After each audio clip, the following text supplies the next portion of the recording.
Alright. Agora já estamos. Ok, agora sim. Agora estamos. Então, estamos ao vivo, sim. Né? Hoje, dia 17 de junho, tenho então o prazer de estar começando aqui a live de número 89, com o ilustríssimo convidado, o professor Dr. Fernando Hashimoto, percussionista da Unicamp, atual pró-reitor de Extensão e Cultura da Unicamp. Que legal, hein, Hashimoto? Seja bem-vindo. Obrigado, muito obrigado, Sônia. Super feliz de estar aqui batendo um papo com você, uma amiga de longa data, companheira aí na luta pela educação universitária do país, então, um prazer. Legal. Pois é, cada um que entra aqui, a gente fica revelando a idade, né? Assim, nossa, a gente se conheceu em e tal, mas é isso, né? A gente tem estrada, fazer o quê? Não tem como esconder. Não tem como, né? Também o rostinho não deixa mais, né? Esconder. A barba branca, não tem como. Não tem como. Mas que bom, né? É bom ter história, né? Ter história é uma coisa legal. Deixa eu ver se esse negócio tá ok aqui no Facebook, eu não tô vendo. Mas às vezes ele me engana. Aqui. Olha, tá vendo? Ele não estava no público. Agora ele entrou. Tô achando estranho. Tá, É a agora. rede. Não sei, às vezes ele finge que vai entrar e não entra, e as pessoas estão lá esperando e o negócio não começa. Mas agora ele está assim. Está assim porque as pessoas estão entrando. Então, é, quem está entrando, a única coisa que perdeu é que eu apresentei o Hashimoto, né? Mas tá gravado, tá no vídeo. Então, Fernando, conta. Engraçado, eu nunca te chamei de Fernando, né? Sempre chamo de Hashimoto. Sempre Hashimoto, né? Sempre Hashimoto, eu acho estranho chamar de Fernando. Aqui a maioria dos alunos chama de Hashi. Mas cada vez encurtando. É Fernando Hashimoto Hashi.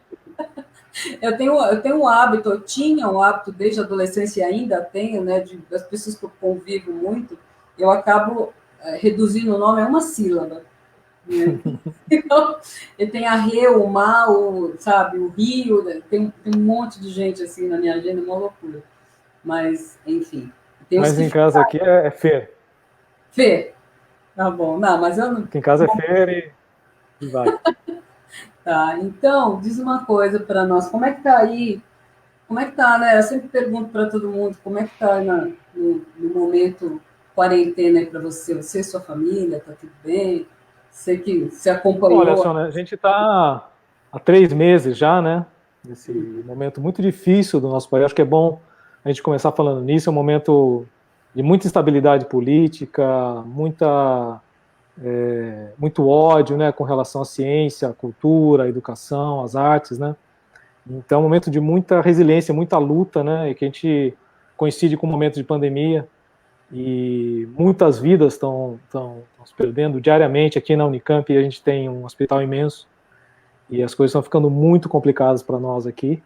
Então é com tristeza, mas é um momento que a gente tem que, como qualquer momento difícil, né, da vida, a gente tem que se transformar, equilibrar e manter os pés no chão, né? Aqui em casa somos eu, a Mônica e o Bruno, né? Estamos bem, ninguém da família está doente, mas estamos me cuidando muito, assim, né? Então, muito trabalho, lógico, porque o tempo de trabalho aumentou muito, o virtual, né? Reuniões de 15 minutos se transformaram em reuniões de 1 hora. Toda a parte de assinatura, eu que estou na pró-reitoria, tem ainda alguma parte que a gente tem que fazer fisicamente, então tem todo um protocolo de estar presente no espaço e tal. Mas seguimos, trabalhando bastante, tentando estudar, né? Tentando ajudar os alunos também, que apesar da grande diferença social que nós temos no nosso país, né? Isso se reflete, claro, na universidade. Muitos têm muita dificuldade de ter acesso, instrumento, então, eu que dou aula de percussão, marimba, tímpano, é quase impossível ter na casa deles, né? E usar o espaço é impossível na Unicamp. Então, a gente tenta, de certa maneira, ajudar os alunos. Acho que o mais importante é estar junto, tentar passar nosso conhecimento e também trocar conhecimento, na verdade, né, com eles e deixar com que eles não fiquem se sentindo isolados ou sozinhos também. Essa semana passada eu estava numa banca com o Genesela, estava falando que eles estavam tentando ver se emprestavam alguns instrumentos para os alunos lá na Unesp. Assim, não sei exatamente como, mas ele disse que estava estudando essa possibilidade, né? Porque a coisa, ainda mais a percussão, Aqui, estão acostumadas a aqui é a estar. mesma coisa. A gente solicitou, a gente tem um tipo de seguro de instrumentos. Quando o grupo de percussão sai para tocar, né? Vai um caminhão de instrumentos, né? Então o caminhão já está segurado, os instrumentos estão segurados. Tá? Só que é diferente quando ele vai para casa do aluno, né? A gente tem uma situação completamente diferente. Então, o instituto, que é o Estúdio de Artes que está responsável pelo seguro, ele está tentando essa possibilidade, que seria uma possibilidade boa para os alunos. Lógico que é muito arriscado, se levar uma marimba, que custa hoje em dia, do jeito que está o dólar, uns 150 mil, por aí, é muito arriscado para o aluno também. Né? Mas, enfim, é a única saída, porque a gente está vendo que essa pandemia vai se arrastar muito mais, né? Ainda mais agora com uma abertura que está tendo, de comércio e tudo, a probabilidade é grande de aumentar esse período que a gente vai ficar não presencial. Né? Então, a gente está tentando essa maneira de buscar que os alunos tenham alguns instrumentos em casa, não todos, é claro, mas que tenham, além de caixa, as coisas mais básicas que todos têm, mas tenha marimba. Né? Além do que, não deve ser todo aluno que tem o espaço para ter uma Tem isso marimba em também. casa, né? Também. Tem isso também. Que não é exatamente um contrabaixo, né? Que já é trambolho. Além do transporte, né, Sônia? Porque imagina, uma marimba tem o transporte também, né? Muitos alunos não têm, tem bicicleta, né? Então, é uma situação complicada. E a gente, vocês têm, assim, o seu trabalho, eu sei que agora você está num trabalho triplicado, né? A gente tem em casa, agora a gente tem em casa também, né? O trabalho do lar mesmo, a gente tem que limpar, lavar, cozinhar, uma série de coisas que muitos de nós não fazíamos, pelo menos não com essa frequência. Aí a gente tem o trabalho docente e a gente tem o trabalho administrativo, que no seu caso é bastante pesado, na pró-reitoria, né?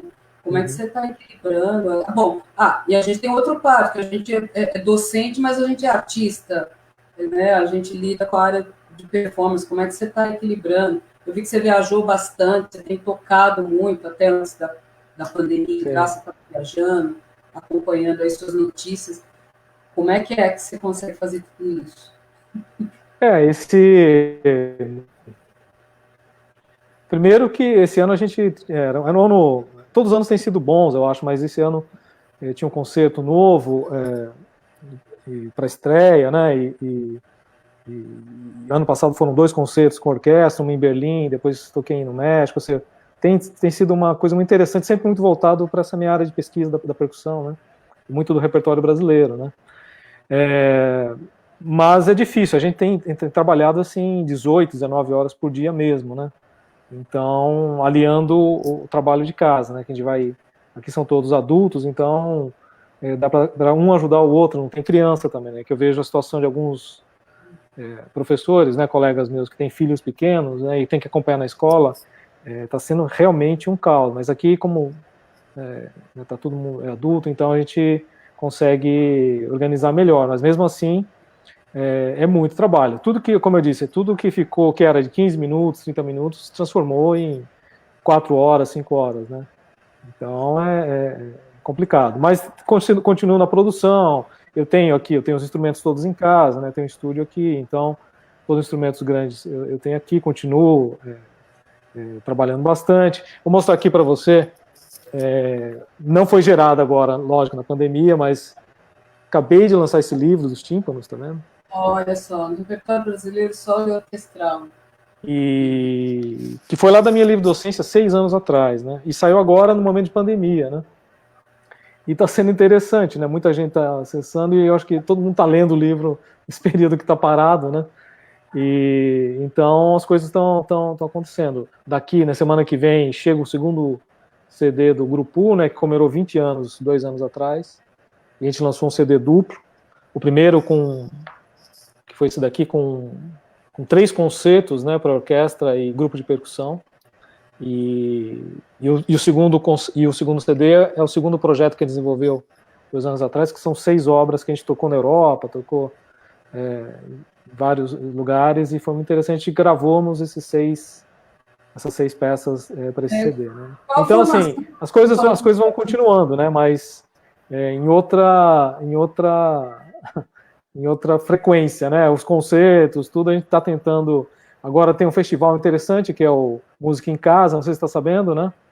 E então sou um dos professores também, e a gente vai tentar maneiras aí de manter como você está fazendo, né, Sônia? Acho muito importante a gente não perder essa conexão, né? Essa forma de bate-papo, tá integrado, né? Esses chats e esses lives são interessantes, é como dar uma passadinha, né? Uma conversa rápida. Né? Desculpa, eu te interrompi. Não, eu te interrompi, eu queria saber se você falar para a gente qual é a formação do grupo Anu, você falou do CD.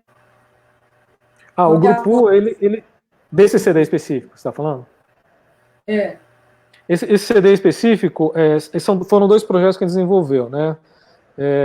Que tem a ver com a minha linha de pesquisa. Então, o repertório brasileiro tem obras belíssimas, e tem 3 concertos para percussão, um de 69, né, que é do Sérgio Vasconcelos Correia, belíssimo, que é fita magnética, grupo de percussão enorme, 11 percussionistas e orquestra, né? Então são vários músicos, né? O do Ficarelli, o primeiro do Ficarelli, é somente um quarteto, só usa peles, né? E o do Marlos Nobre, que é o concerto 2A, para trio de percussão, é um concerto que a gente gravou com a orquestra de Ítaca, em Nova York, né? O grupo foi até lá, a gente gravou lá, e está nesse CD, e que é uma peça, assim, muito virtuosa, né? Com muitos instrumentos para esse trio de percussão, né? Bem característica do Marlos, né? Que é um dos compositores mais importantes para a percussão do país, né? E o segundo já é um CD que a gente tem aí o Paulo Costa Lima, Silvio Ferraz, Alexandre Lunsky, o Carlos dos Santos, que é um compositor jovem, percussionista também, né, o Roberto Vittório, né? E aí, como o CD foi pensado para viajar durante as turnês, tocar e gravar, então ele foi pensado mais para trios e quartetos, né? E com possibilidade de poder viajar com o instrumental, né? Então ele foi pensado mais ou menos nisso, né? Mas tem uma coisa interessante desse CD que vai ser lançado, vai chegar agora. A gente não pediu nada além disso, tem que viajar, pensa aí numa, né? Mas quase todos eles, a não ser a peça do Silvio, utilizaram a voz dos instrumentistas. Então é algo que unificou, de certa maneira, o CD sem ter contato nenhum entre eles, né? E utilizando a fala de diversas maneiras, grunhidos, assovio, muito interessante. O resultado ficou muito interessante. Que legal, acabou unificando, né, as peças sem que você tivesse programado. Que legal, não, eu quero muito, eu vou querer. As pessoas estão comentando, a Eliana Sulpício está entrando aí, que já começou a ler. Maria Cristina Barros está dizendo, Luiz, é super bem escrito, claro e objetivo, com linguagem acessível. Esse pessoal do fã-clube dos convidados, né? Um abração para a Eliana aí, para a Maria Cristina. Então, claro que eu estou aqui com inveja, porque eu não tenho no livro, né? Mas tudo bem, eu vou ter, tá? Eu vou ter, já me foi prometido. Mas, escuta, Fernando, e como é que está agora o trabalho com os alunos do pós? Eles também estão na mesma situação da graduação? Porque a pós tem uma situação um pouco diferenciada, né? Após os alunos de pós-graduação, lógico que tem um trabalho de pesquisa que você pode trabalhar com ele de maneira remota, né? E a parte de performance, a gente tem uma dificuldade, porque aqui a gente tem um programa de mestrado e doutorado em percussão, e eu não divido a parte não faço essa divisão clássica de erudito e popular. Então, tem bateristas, percussões populares e eruditos. O grupo de percussão, né, e o grupo de pesquisa chama percussão brasileira, né? E aí a gente tem as diferenças, né? Então, trata de performances nesses diversos aspectos, né? Então, quem está da bateria, né, tem mais facilidades. É lógico que um aluno que está no mestrado, que ainda não tem instrumento, mesmo que seja mestrado ou doutorado, não tem todos os instrumentos, ele tem de estar tendo dificuldade nesse momento para desenvolver a parte de performance, né? Então, recitais que estavam sendo preparados vão ser estendidos e tudo mais, né? O de bateria, por incrível que pareça, a gente já mandou, já gravou todos eles, já foi para a banca os recitais, então isso foi resolvido, né? Então aí novamente tem uma diferença que é do instrumental, né? Aquilo que você falou, contrabaixo, os baixistas estão em casa conseguem trabalhar, né? Mas o marimbista, o timpanista, não vai conseguir.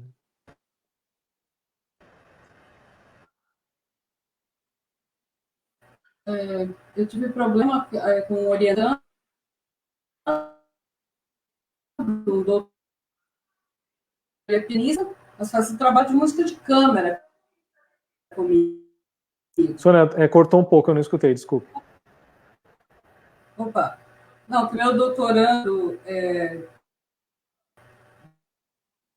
da Unesp, que pianista, mas um trabalho camerístico, né? Nossa, estou falhando? Voltei. O recital teve que ser todo refeito para piano solo, porque não podia ensaiar. Entende? Então, aí a defesa foi adiada, aí o Estado de São Paulo decretou aqueles 5 dias de feriado, bem no momento da defesa. Aí teve que adiar de novo, aí caiu no Corpus Christi. Eu falei, chega, vamos defender no Corpus Christi. Aí passamos quinta-feira a tarde inteira na defesa, porque também tem a situação emocional do aluno, né? Você prepara o recital, prepara a defesa. Ah, não vai acontecer. Foram 3 vezes, né?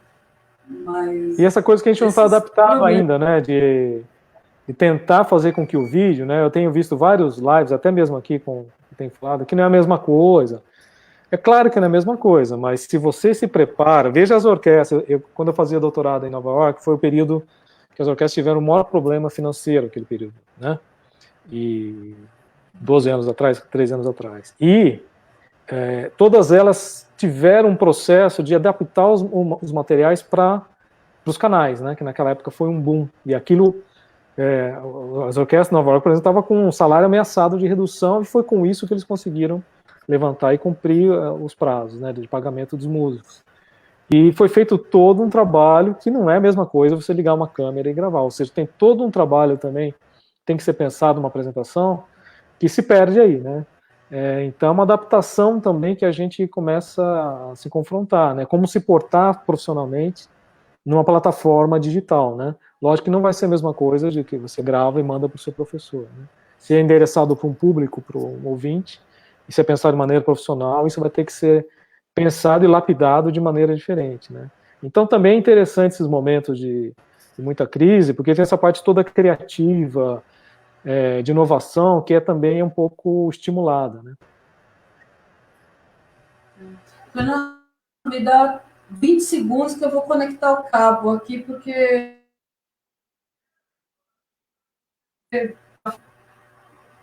Tá cortando muito?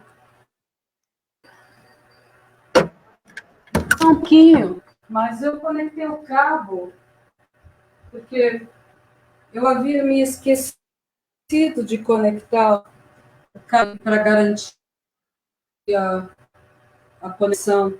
Eu sempre conecto, hoje eu esqueci. Mas, enfim, só para evitar que a gente colapse aqui. Mas desculpa, você está falando do Conseguiu voltar, Sônia? Sim? Está me, Eu estou ouvindo. me ouvindo bem? Realidade não é igual, é outra, né? É Não estou outra conseguindo te coisa. escutar em nada, Sônia.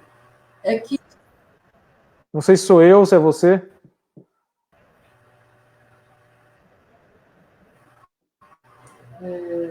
não sei, pessoal, dá um feedback aí, vocês estão ouvindo bem?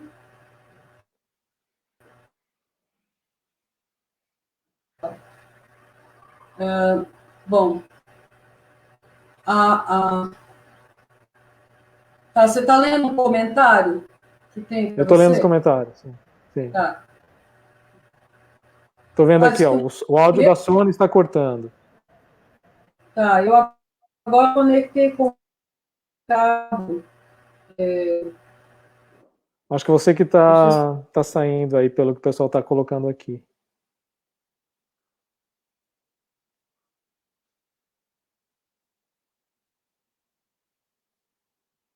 Vamos ver se a Sônia volta.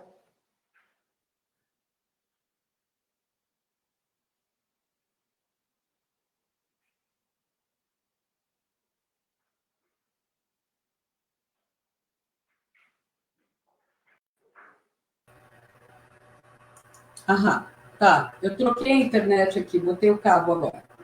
Agora está perfeito aqui. Ah, então tá. Desculpa, então era eu aqui. Que no Wi-Fi não dá para confiar, começa a oscilar. Mas, enfim, o que eu comentava, Fernando, é que a gente tem falado aqui que é claro que é diferente, né? É outra coisa. Não é a mesma coisa, nunca será. É uma outra coisa, em que a gente Sim. tem perdas e ganhos, né? A gente tem comentado muito aqui que a gente está aprendendo muito sobre. Não é que a gente está virando tecnológico só, mas a gente está aprendendo outras formas, né, de comunicar a música. Sim, eu acho que é bem por aí mesmo. A gente utiliza muito pouco, né, a tecnologia remota, né?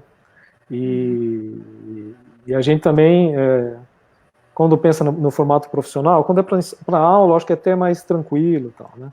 Que é muito mais próximo do que a gente faz hoje em dia. Mas gerar material para um ambiente mais profissional é algo que a gente tem, apesar de grandes orquestras, grupos já terem um trabalho desenvolvido, a gente não insere isso, por exemplo, nem comenta isso na formação dos alunos da universidade. Então já é uma falha que eu vejo que eu vou ter que implementar, né? Se tem uma coisa que na crise mostrou é isso, dá oportunidade para esses alunos na formação que eles têm que pensar formatos diferentes para se apresentar profissionalmente, né? Então, e não fechar nichos, né? Eu acho que a expansão dos nichos de trabalho é mais importante, né?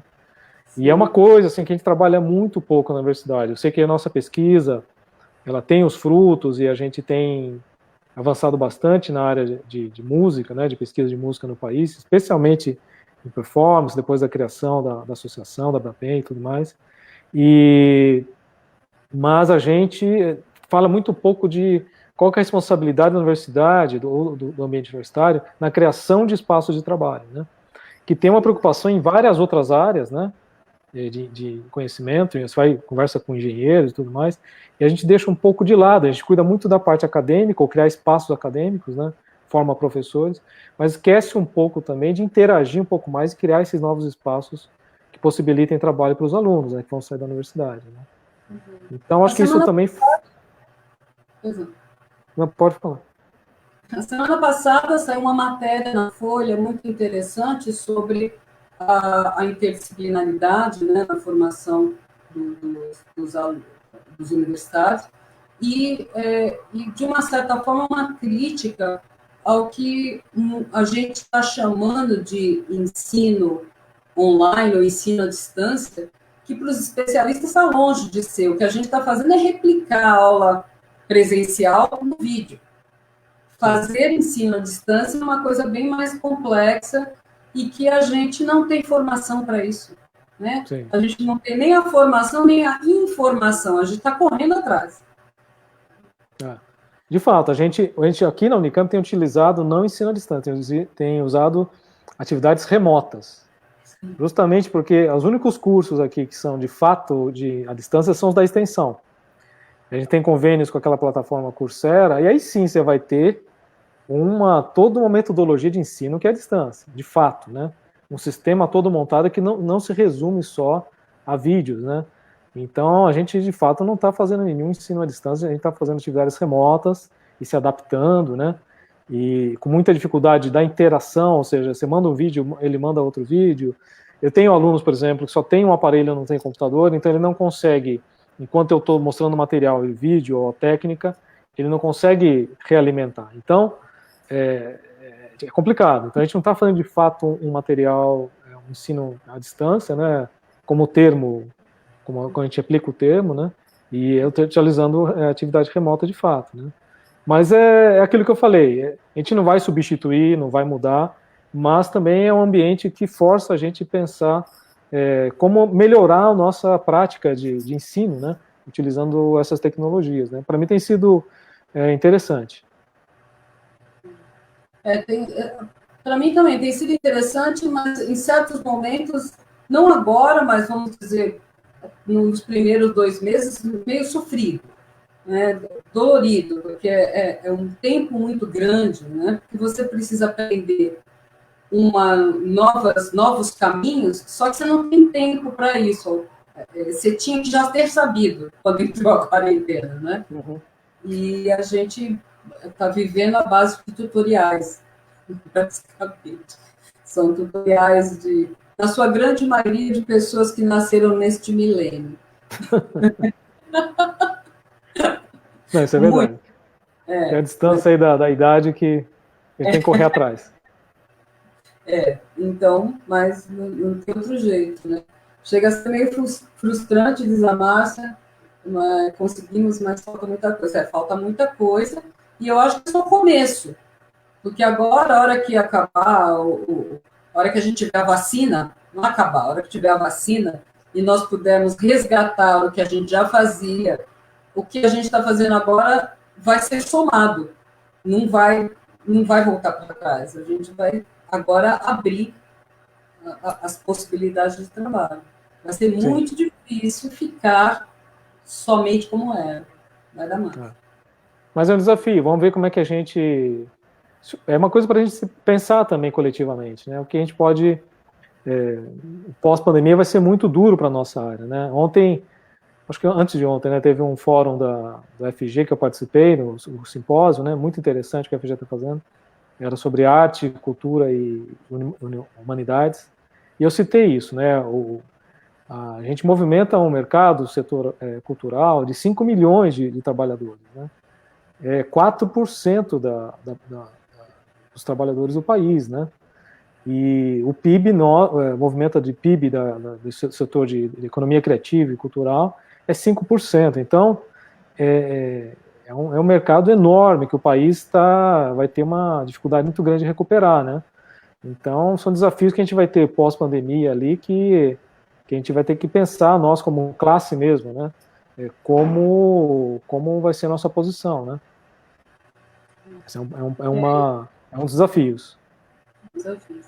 E assim, uma das coisas que a gente espera é que esses bate-papos que a gente está fazendo aqui nos ajude a refletir um pouco, né, sobre isso e ver para que caminhos nos esperam. A gente tem discutido bastante aqui. Sim. Eu tenho acompanhado as discussões aqui, muito pertinentes, né, e muito, eu acho que cada um traz um pouco da sua experiência, né, experiência até local e um pouco da bagagem, né, da experiência que tem como professor, como pesquisador. Isso também, de certa maneira, vai fazendo com que a gente vai trocando ideias, né, vai pensando em novas possibilidades, né. Acho que é mais importante, por isso que eu elogiei muito aqui a Sônia quando ela me convidou, porque fazer um evento aqui todo dia, às 3 horas da tarde, realmente, meu amigo, não é fácil. Então, e é interessante, porque de vez em quando eu dou uma passadinha, e parece aquela conversa que eu tenho durante o dia, ali, ó, aquele roda de bate-papo, você dá uma passadinha e vai embora, só para se integrar do que está acontecendo, né? Então, é muito importante, muito interessante esse tipo de atividade nesse momento. A gente se sente mais unido, né? Não fica tão isolado, né? Eu acho que a ideia é essa, né? A classe fica mais unida. A gente está pensando na Abrapem em gerar algum evento assim pela associação, que não foi minha intenção aqui, né? Eu não estou aqui como presidente da Abrapem, mas a diretoria tem se reunido, a gente tem pensado em alguns eventos que a gente deve fazer antes do congresso para ajudar esquentando os tamborins.